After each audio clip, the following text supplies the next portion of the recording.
জামালপুরে গাছ কাটাকে কেন্দ্র করে মাকে ছুরিকাঘাতে হত্যার ঘটনায় দায়ের করা মামলার প্রধান আসামি মঞ্জুরুল ইসলাম মঞ্জুকে গ্রেপ্তার করেছে পুলিশ।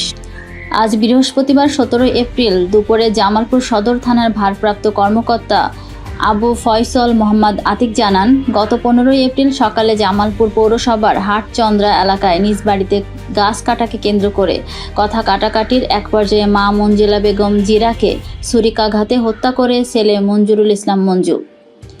এ সময় গাছ ব্যবসায়ী ফরিদ মণ্ডলকেও ছুরিকাঘাতে আহত করা হয়।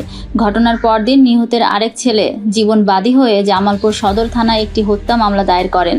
ঘটনার পর থেকেই পলাতক আসামিকে গ্রেপ্তারের জামালপুর সহ দেশের বিভিন্ন জেলায় অভিযান চালায় পুলিশ। অবশেষে আজ ভোরে ময়মনসিংহের গৌরীপুর উপজেলার নাওডাঙ্গাচর এলাকা থেকে মঞ্জুরকে গ্রেপ্তার করা হয়। তাকে আজ আদালতে সোপর্দ করা হবে বলে জানান ওসি আতিক।